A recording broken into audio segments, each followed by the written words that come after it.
Shalom, Boker Tov, muy bendecido día mis amados hermanos y hermanas de la Keilah de Joshua. Muy bendecido día a todos los que nos sintonizan hoy por Radio Shalom, la estación con el Espíritu. Bienvenidos a su programa de radio Encontrando al Mesías en la Torah. Quien les habla es su hermano José Antolín Meléndez de aquí de la República Mexicana, transmitiendo desde cabina en vivo desde Congregación Bethesda para Radio Shalom, la estación con el Ruach, la estación con el Espíritu. Póngase cómodo, mi amado mi amado hermano, mi amada hermana. Pónganse cómodos ahí donde están, tráiganse su tacita de café. Y vamos a comenzar hoy en este día en tu programa de radio Encontrando al Mesías en la Torah. Pero continuamos bajo la charla, bajo el tema, hablando de la genealogía de Yeshua. En la genealogía de Yeshua. Vamos a ver qué encontramos, qué seguimos encontrando en lo que es la genealogía, lo que nos escribe Mateo, ahí en su Besorá, ahí en el evangelio que él escribió, que nos dejó escrito, valga la redundancia, como nos lo dice en lo que es el capítulo 1, versículo 1, hablando de Sefer Toldot, del rollo del pergamino, de lo que es la genealogía, el rollo genealógico de Yeshua. Yeshua ben David, David ben Abraham. Aquí encontramos un detalle muy importante, como nos quedamos la semana pasada. Nos quedamos aquí entrados en esa charla, en esa plática, sobre un punto importante. Pero antes de entrar en materia, quiero aprovechar el tiempo para enviar saludos y bendiciones a nuestra amada Morejal Morales, a su amada esposa, la morada Arceli de Morales, a todo el cuerpo de Morim Berroim, de la Keilah de Joshua, a cada uno de los Talmidim del Instituto de las Raíces Hebreas y a cada uno de los Ahim Behayot, congregantes también, hermanos y hermanas de la Keilah de Joshua que nos sintonizan por Radio Shalom y que nos siguen a través de las diferentes plataformas en las redes sociales. Amén. Bendiciones para cada uno. Y bueno, vamos a entrar en este tema que nos quedamos, en un tema muy especial, un detalle que señalé la semana pasada, en tu programa anterior, es de que en la genealogía que nos dejó en la Besora Mateo, encontramos el nombre de 4 mujeres. 4 mujeres en la genealogía de Yeshua.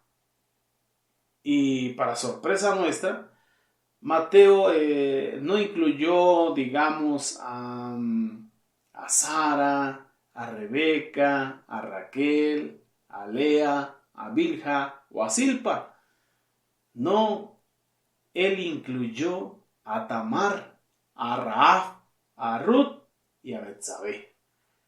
Son muy conocidas, muy nombradas en la bendita Torah, pero vamos a entrar ahí un poquito para entender por qué Mateo tomó la decisión de incluir a estas mujeres.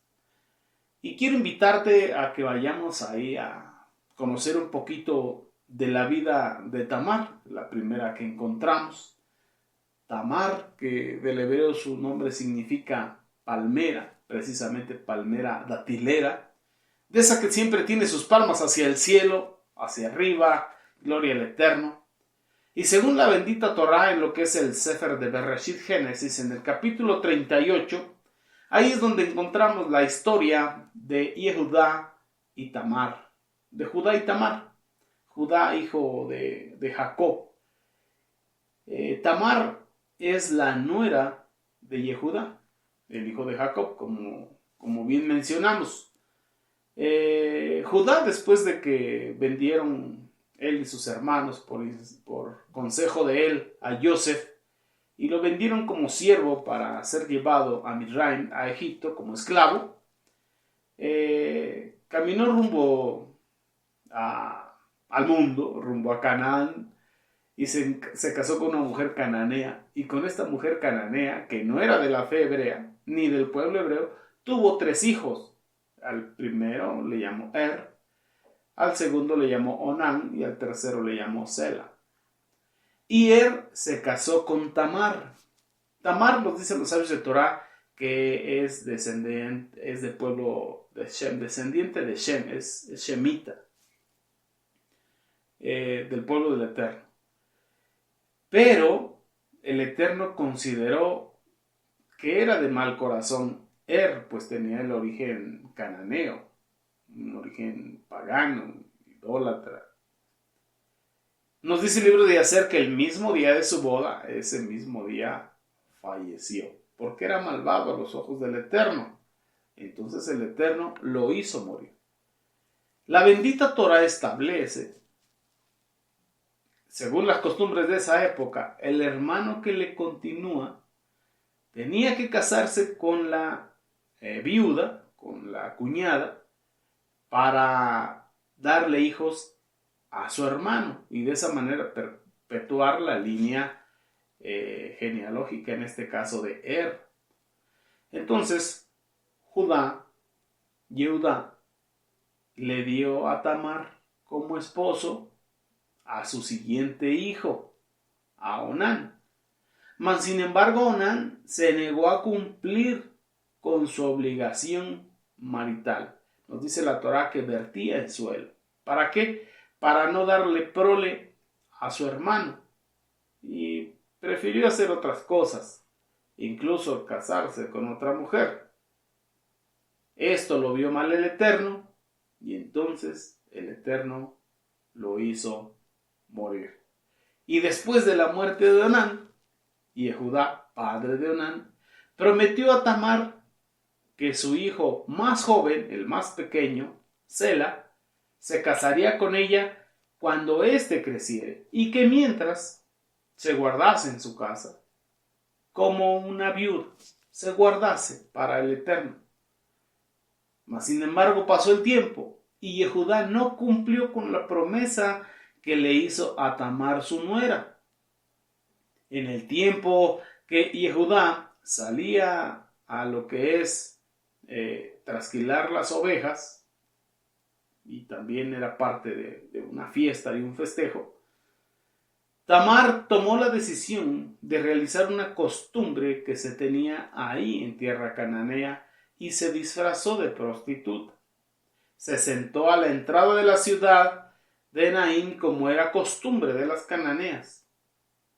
Yehudá nos cuenta en su testamento que él andaba, como decimos en mi país, con unas copas adentro, con unas copas arriba, un poco adormecido por el vino, cuando él se encontró con su nuera Tamar disfrazada de prostituta, y entonces se acercó a ella, llegaron a un acuerdo, un intercambio, no la reconoció, se acostó con ella, tuvieron intimidad, relaciones sexuales, y Tamar quedó embarazada de ese encuentro.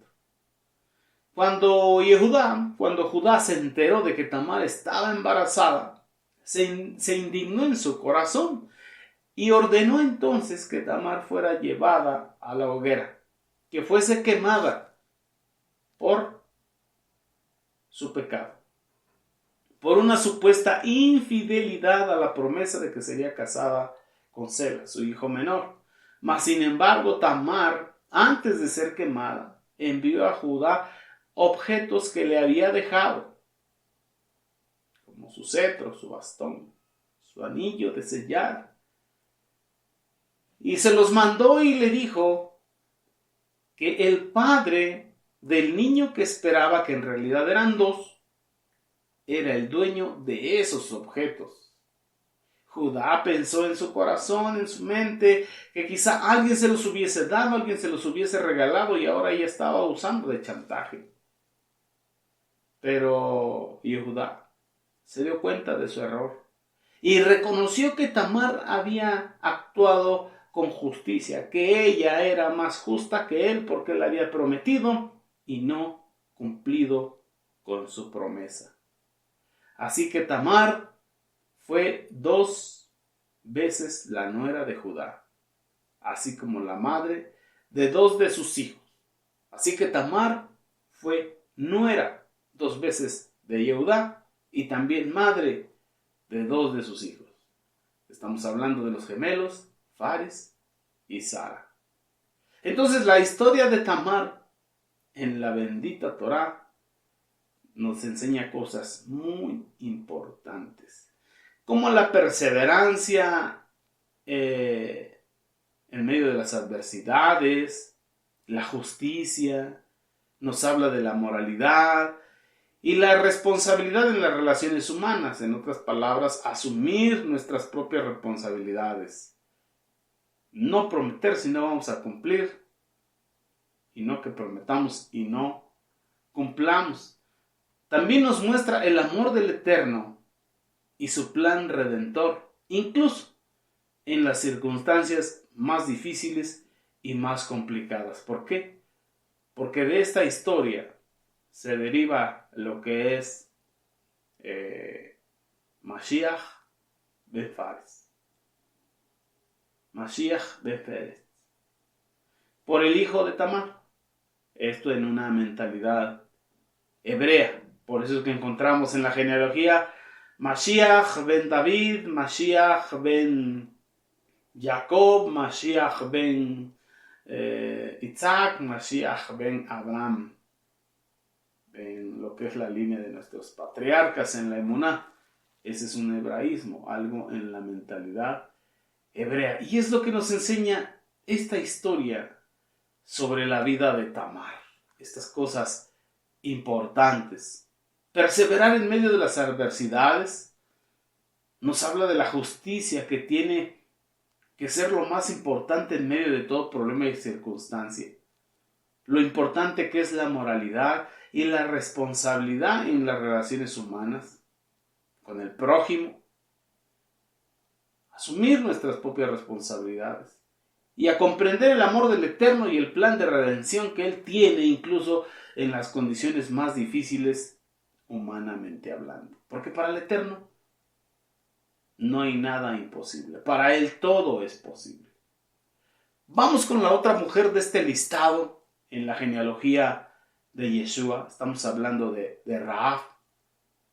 Y la historia de Rahab la encontramos en lo que es el Tanaj, en el libro de Josué, que del Ibrim es Yeshua. Pero le vamos a nombrar Josué. Lo encontramos en el capítulo 2, ahí en el Tanaj. Y nos podemos preguntar quién era Rahab. Y bueno, Rahab era una mujer de la ciudad de Jericó, ahí en lo que es la tierra de Canaán. Y nos describe la bendita Torá, bueno, ahí en lo que es el Tanaj, en el libro de Josué, que era prostituta. De ahí, en la ciudad de Jericó, y que tenía su casa de huéspedes sobre los muros de la ciudad de Jericó. Era una mujer de origen cananeo, no era israelita. Esto es algo muy importante. No era de los hijos de Israel. Pertenecía a el pueblo cananeo. Cuando los israelitas, liderados por Josué, se estaban preparando para conquistar la ciudad de Jericó, si recordamos, una ciudad amurallada, nadie podía entrar, muros ante muros, grandes portones, imposible entrar. Josué envió un par de espías a la ciudad de Jericó para recopilar información, pues esta era una fortaleza impenetrable en esos tiempos. Los espías, ellos llegaron y se hospedaron en la casa de huéspedes de Rahab, quien los escondió y posteriormente les ayudó a escapar de los soldados del ejército de Jericó, porque los andaban buscando para asesinarlos. Ellos hicieron una promesa a Rahab a cambio de su ayuda. Ellos prometieron que a cambio de su ayuda, ella y su familia serían salvos, serían librados de ser destruidos cuando los israelitas conquistaran la ciudad de Jericó, ya que el Eterno había prometido entregarles esa ciudad en sus manos. Rahab pidió que se le diera un signo, una muestra, para que ella y su familia pudieran ser identificados como aliados de ellos y hallar misericordia. Así pues, estos espías le dieron un cordón rojo que debía colgar en la ventana de su casa, la que estaba hacia el muro, para que los soldados israelitas la reconocieran y pasaran de largo, y no le hicieran daño a nadie que estuviese dentro de esa propiedad. Y así posteriormente llegó ese gran momento. ¿Cuál momento? El momento de conquistar Jericó, cuando los muros, por gracia del Eterno, fueron derribados. Y Josué y el ejército entraron peleando escudo y espada, derecho y hacia adelante, derecho y hacia adelante, derecho y hacia adelante, escudo y espada. Y bueno, cuando los israelitas conquistaron la ciudad de Jericó, Rahab y su familia fueron salvos gracias al cordón rojo que habían colgado en su ventana. Y esto nos recuerda cuando el pueblo de Israel, cuando el Eterno instituyó Pesaj, la Pascua, y con hojas de hisopo y la sangre del cordero tuvieron marcas rojas en los dinteles de sus puertas y sus ventanas, y el vengador de la sangre pasó de largo sin tocar donde estaba la señal. Así pues, ahí estaba ese cordón rojo colgado en la ventana y fueron salvos. De esta manera Rahab se convirtió en parte del pueblo de Israel. Se volvió parte de la comunidad israelita y posteriormente se casó con un Ben Israel, un hijo de Israel que llevaba por nombre Salmón. Bendito sea nuestro Padre Celestial. Una mujer cananea se convierte a la fe hebrea y se casa en matrimonio con un hebreo, con Salmón. Y aquí vemos la importancia de la historia de Rahab. Es muy importante, ya que nos muestra esta porción de la historia de Rahab, cómo una persona que no es del pueblo de Israel, punto número 1, pudo ser salvada junto con toda su familia y convertirse en parte del pueblo de Israel gracias a algo muy importante que es la emuná, la fe perfecta, completa y madura, la fe que obedece, la fe que acciona, la fe que te lleva a hacer, porque no solamente fe es creer, sino también hacer. Rahab también se convirtió en una de las mujeres más importantes en la genealogía de Yeshua, según lo encontramos en la Besorá, en lo que estamos leyendo, del Evangelio de Mateo.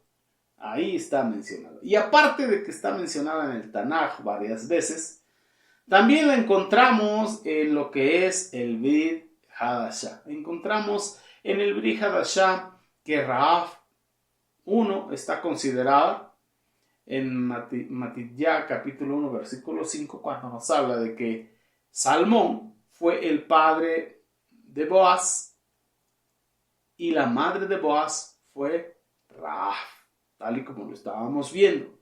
Después de convertirse a la fe hebrea, se casó con un hebreo, que este fue Salmón, y de la unión de ellos nació Boaz, y posteriormente las siguientes generaciones. Pero en la línea de ellos viene Mashiach. También lo encontramos en lo que es el libro de los Hebreos, capítulo 11, verso 31, donde encontramos que Rahab está en la galería de hombres y mujeres de Emuná, ya que ahí en el verso 31 nos dice que por Emuná Rahab la ramera no pereció, no murió juntamente con los incrédulos. Perdón, mis amados. No murió juntamente con los incrédulos, porque ella recibió los espías de Israel en Shalom. Los recibió, los guardó y los despidió en Shalom. También encontramos que Jacob Santiago, en el capítulo 2, verso 25 de su carta, escribe y dice así mismo: ¿no fue Rahab la prostituta también declarada justa, justificada por sus obras, cuando recibió a los mensajeros y los despidió por otro camino? Fue justificada pues por la fe. ¿Te suena? Abraham Avino, el padre de la fe, fue justificado por su fe. ¿Pero qué tenía su fe? Era una fe viva que operaba en lo imposible. Tenía obras de fe.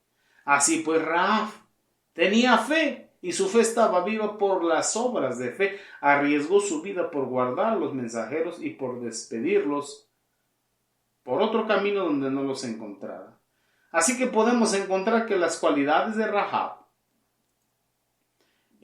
son de bendición a estos tiempos, a nuestra vida, porque encontramos la más importante, la emuná, la fe, que a pesar de no ser israelita, Rahab creía en el eterno Dios de los hebreos. Lo podemos ver en el capítulo 2, verso 11, cuando ella misma menciona que el eterno Jehová Sebaot, el Elohim de Israel, es Elohim en los cielos, allá arriba, y es Elohim en la tierra, acá abajo. Esta emuná la llevó a proteger a los espías de Israel. ¿Qué otra cosa encontramos en ella? El coraje, porque también Rahab, eso significa coraje, torbellino, carácter. Y encontramos que ella tenía coraje. Rahab demostró un gran valor al esconder a los espías de Israel y mentir a los reyes de Jericó sobre su paradero, como nos lo dice ahí en Josué capítulo 2, versículos del 4 al 6, cuando lo andaban buscando. A pesar de que estaba poniendo en riesgo su vida y la vida de su familia, ella prefirió hacer lo correcto ante los ojos del eterno Jehová Sebaot, del eterno Dios de los ejércitos. ¿Qué también encontramos en ella? No, aparte de tener emuná y ser una mujer de carácter, también era leal. La lealtad es algo muy importante en el camino de la emuná. Rahab hizo un pacto con los espías de Israel para asegurar la seguridad, la integridad de su familia y de ella, como lo leemos en el versículo del 12 al 14 de ahí del capítulo 2. Y cumplió con la parte del acuerdo a la que ella se comprometió. ¿Qué estaba demostrando con ello? Estaba demostrando su lealtad. No solamente a su familia, sino también a los espías, y no solamente a su familia y a los espías, sino a sí misma y también al eterno Jehová Sebaot. Ahí estamos viendo las obras de emuná, las obras de fe, que son las que justificaron a Rahab, siendo cananea, no siendo de la fe hebrea, pero le nació, porque somos justificados pues, por la fe, y esta no de nosotros, pues es un don, es un regalo divino. ¿Qué más encontramos en Rahab? Aparte de ser una mujer de emuná, una mujer de carácter, de temple, una mujer fiel, encontramos sabiduría. Rahab demostró sabiduría e inteligencia cuando instruyó a los espías de Israel cómo escapar, y los envió por otro camino para que no fuesen capturados, porque sabía por dónde iría el ejército a buscarles, y ella los mandó por otro lado, como lo vemos en el verso 15 y 16. También negoció estratégicamente la seguridad de su familia, como bien platicamos, durante la tremenda invasión de Israel. Nada más imagínense que los grandes muros cayeron y el ejército entró, y ella tenía la confianza de que ellos también cumplirían con la parte del trato, del pacto que habían hecho. Bendito sea el Eterno, y que la señal era un cordón rojo. ¿Qué podemos ver también? Su conversión y su rectitud. Aunque inicialmente entendemos que era una mujer prostituta, Rahab cambió su vida al convertirse y entrar en la genealogía de nuestra amada Mashiach Yoshua, como bien lo leímos en Matitiyá capítulo 1, versículo 5. Tenía una manera de vivir viviendo en esa ciudad de Jericó, en esa ciudad pagana, siendo cananea. Pero se convirtió a la emuná hebrea y empezó a caminar en obediencia a los estatutos, mandamientos, decretos y ordenanzas de ¿quién? Que el eterno Jehová Sebaot le dio en su bendita Torá al pueblo de Israel. Se volvió en israelita por la fe. Su vida cambió y se convirtió en parte de la genealogía de nuestro Adón Yeshua HaMashiach. Y esto nos muestra, es una clara muestra de que cualquier persona puede cambiar su vida, su manera o su vana manera de vivir y ser usado por el Eterno para los propósitos que el mismo Eterno tiene. Esto nos enseña.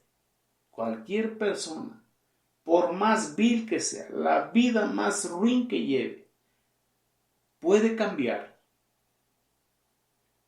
cuando se convierte de los malos caminos, cuando hace teshuvá y se vuelve al Eterno, a cumplir sus mandamientos, entra en el pacto del Eterno, al pueblo del Eterno y a la Torá bendita del Eterno. Cualquier persona puede ser usada por el Eterno para los propósitos que Él tiene. Y esto es lo que vamos aprendiendo en la vida de estos dos personajes, de estas dos mujeres. Bendito sea nuestro abacados. Otra mujer que está incluida ahí es Ruth. Y vamos a ver la historia de Ruth. Bueno, esa la encontramos en el libro de Ruth. Pero en el capítulo 1, del verso 1 al verso 5, encontramos cómo inicia esta historia. Comienza en lo que es la época de cuando el Eterno gobernaba a través de Shoftim, de los jueces, cuando había en ese tiempo una gran hambruna sobre la tierra de Israel, y un hombre de nombre Elimelech, que era de la tribu de Yehudá, donde está prometido el Mesías, se mudó a la tierra de Moab con su esposa Noemí, sus dos hijos, Mahalón y Quilión, como lo encontramos ahí en el verso 6 al verso 22. Después muere Elimelech y Noemí y sus dos hijos se quedaron ahí en Moab. Los hijos de Noemí se casaron con mujeres moabitas. Ruth, su origen era moabita, y su hermana, hermana por la casa, Orpa. Sin embargo, después de un tiempo, Mahalón y Quilión murieron, dejando a Noemí y a sus dos nueras viudas, como lo vemos en del verso 23 al capítulo 2 igual, verso 23. Para esto Noemí decide regresar a la tierra de Israel y Ruth se negó a dejarla. Ruth se negó a abandonarla y quedarse ahí en Moab, diciendo: donde quiera que vayas iré yo también, donde quiera que te quedes me quedaré yo también, tu pueblo será mi pueblo y tu Dios será mi Dios. Y estas palabras las escuchó el Eterno. Llegaron a presencia del Eterno. ¿Qué es eso? Emuná. Tu pueblo será mi pueblo y tu Dios será mi Dios. ¿Qué estaba diciendo? Yo entro en el pacto. Yo cumplo la bendita Torah. Me estaré haciendo teshuvá. Me convertiré a ustedes. Santo es nuestro abacados. Entonces decidió seguir a su suegro. Ahí en Israel conoció a Boaz, o a Boz, un pariente de Elimelech, quien se convirtió en su protector y en su proveedor.